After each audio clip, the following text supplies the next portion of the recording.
आज मज़ीद जो बात थी 24 नवंबर के एहतजाज की, उसमें इजाफा इस तरह से हुआ है क्योंकि पीटीआई की जो एहतजाज के हवाले से वजारत दाखिला का बाकायदा एलामिया जारी हो गया है और आज भी यानी इतवार के रोज़ भी जो वज़रा हैं वो खासे मसरूफ़ अमल नज़र आए तमाम तर मामले पे प्रेस कॉन्फ्रेंस करते हुए और आवाम को बताते हुए कि पीटीआई जो है वो कितनी इंतशार पसंद है। और एक और बात का उन्होंने आज तहलका खेज़ इंकशाफ किया और वो ये था कि मुराद सईद साहब जो कि काफ़ी रोज़ से कई सालों से बल्कि अब तो नज़र नहीं आए थे एज सच, उनको बताया गया कि वो बाकायदा लीड कर रहे थे पूरे एहतजाज को और उनके वेयर अबाउट्स के बारे में भी बताया है। फिर एक खासी ख़तरनाक स्टेटमेंट पाकिस्तान तहरीक इंसाफ के हवाले से एक और दी गई है जनाब अता तारड़ साहब की तरफ से और ऐसा मालूम हुआ है कि जो केपी में खैबर पख्तूनख्वा में चीफ मिनिस्टर हाउस है वहाँ पर भी कुछ मुराद सईद साहब के हवाले से कुछ खदशा है हुकूमत को कि वो वहाँ मौजूद हैं और वहाँ रूपोश हैं। वहाँ पर हुकूमत कुछ क्रैकडाउन करने की पॉसिबिलिटी रखती है या नहीं, क्योंकि अता तारड़ साहब ने जो आज बयान दिया है उससे तो वाक़तन ऐसा कुछ इशारा मिल रहा है कि आगे आइंदा आने वाले दिनों में उन्होंने पीटीआई को एक और इस मामले पर ख़बरदार कर दिया है कि अच्छा नहीं लगता कि अगर हम वहाँ रेड करें और मुराद सईद साहब को ढूंढें। नाज़रीन, क्या हालात मज़ीद कशीदगी की तरफ जा रहे हैं? क्योंकि यकीनन इस वक्त हम तो और कशीदगी के, अवाम और कशीदगी के, मुल्क और कशीदगी के मुतहम्मिल नहीं हो सकते। मासूम जो भी अवाम हैं, पाकिस्तानी अवाम हैं, चाहे वो जिस भी तरफ की सियासी वाबस्तगी रखते हों, कोई भी इस वक्त अपने इस वक्त मज़ीद कशीदगी का, मज़ीद तनाव का मुतहम्मिल नहीं हो सकता। तो फिर क्या वजह है कि कहीं पर तनाव को कम करने की कोशिश नहीं की जा रही? जल्दी में तेल का काम क्यों सारे वज़े होकर अदा कर रहे हैं?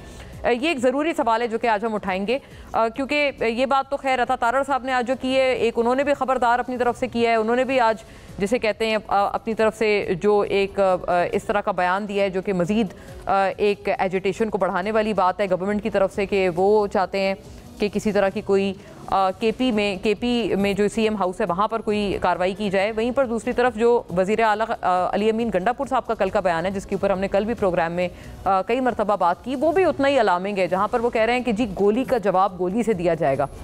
हस्बे मामूल एक ये आदत ज़रूर है कि हम हमेशा देखते हैं कि गंडापुर साहब अपने साथ एक पुरजोश धरना लेकर और आवाम को लेकर इस्लामाबाद आते हैं और यहाँ पर कहते हैं और आने से पहले बहुत कुछ कहते हैं, लेकिन जब यहाँ आते हैं तो वो फिर एकदम से उनके वेयर अबाउट्स का किसी को पता नहीं होता। और इससे पहले तो बाकायदा जो उन्होंने बताया था कि पता नहीं वो 22 अजला फलांग कर वो फिर केपी पहुँच गए और केपी असेंबली में फिर वो निकले और फिर वहाँ से उन्होंने फिर एक दफ़ा से बहुत शदीद तनकीद का निशाना बनाया आईजी इस्लामाबाद को। लेकिन जब वो यहाँ होते हैं उनका यकीनन जो उनका कंडक्ट होता है वो उनके बातों से मुनासबत नहीं रखता, मतलब जितनी अग्रेसिव उनकी बातें होती हैं उनका कंडक्ट उसका आधा पौना भी नहीं होता, बल्कि 10% भी नहीं होता। ये एक बहुत ज़रूरी बात है। तो फिर बातों की हद तक भी इश्तियाल क्यों दिलाया जा रहा है और किसको दिलाया जा रहा है, ये एक ज़रूरी सवाल है। इंशाल्लाह आज हम ये भी उठाएंगे, लेकिन जो एलामिया है वजारत दाखिला का वो देखते चलिएगा। हम आपके सामने रखते हैं कि क्या एलामिया अभी तक वजारत दाखिला लाई है, क्या ऐसे मज़ीद संभल रहे हैं या और बिगड़ने की तरफ जा रहे हैं, वो भी तब जब पीटीआई के जो लोग हैं वो और एक खदशे का इजहार कर रहे हैं। वो ख़ास तौर पर कासिम सूरी साहब जो बैनुल-अक़वामी लोग हैं, मेंबरान हैं, जो रहनुमा हैं पीटीआई के, वो ये बात कर रहे हैं जो अभी इस वक्त पाकिस्तान में नहीं है कि शायद खान साहब जो हैं वो अडियाला जेल में भी इस वक्त नहीं है। ये खासी एक ख़तरनाक बात है जो कि की जा रही है। लेकिन क्या पूरी पाकिस्तान के जो पीटीआई के लीडरान हैं वो इस बात को इंडोर्स कर रहे हैं या नहीं कर रहे हैं? और अगर ये खदशा है, इसमें ज़रा सी भी अगर सदाकत है तो obviously this is a great matter of concern. इसके ऊपर भी हम रोशनी डालेंगे। एलामिया देखते चलिएगा नाज़रीन। पाकिस्तान तहरीक इंसाफ के एहतजाज और इसके खिलाफ कार्रवाई पर वजारत दाखिला ने बाकायदा एलामिया जारी कर दिया है। एलामिया में जो उसके नुकात हैं या कॉन्स्टिट्यूएंट्स हैं ये आपके सामने है। एलामिया में कहा गया है कि बेलारूस के सदर और चीनी वफ्द के दौरे के पेश नज़र कई बार एहतजाज मौखर करने का कहा गया, मगर पीटीआई का एहतजाज जारी रखने की ज़िद पर संजानी मकाम की तजवीज़ दी गई।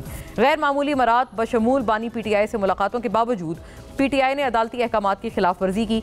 मुजाहिरीन ने संजानी के बजाय इस्लामाबाद के रेड जोन में दाखिल होकर कानून के खिलाफ वर्जी की और पुरतशद्दुद मुजाहिरीन ने पेशावर ता रेड जोन तक मार्च के दौरान ड्यूटी पर मामूर एहलकारों को निशाना भी बनाया। पुरतशद्दुद एहतजाज में खैबर पख्तूनख्वा हुकूमत के वसाइल का भरपूर इस्तेमाल किया गया। पीटीआई के पुरतशद्दुद एहतजाज में तरबियत याफ्ता शरपसंद और गैर कानूनी अफगान शहरी भी शामिल थे।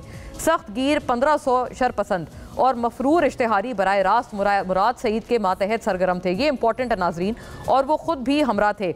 इस गिरोह ने अस्करियत पसंदाना हिकमत अमली का इस्तेमाल करते हुए कानून नाफिज करने वाले एहलकारों पर हमला किया। इस्लामाबाद में चेक पोस्ट पर ड्यूटी पर मामूर 3 रेंजर्स एहलकारों को गाड़ी चढ़ाकर शहीद किया गया।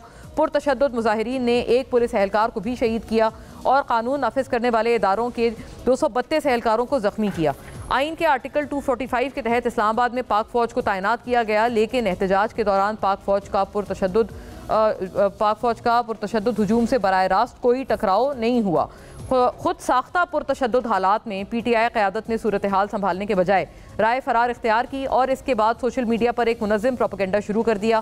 प्रोपेगेंडे में मुबैना हलाकतों की जिम्मेदारी कानून नाफिज करने वाले इदारों पर डालने की मज़मूम कोशिशें की जा रही हैं।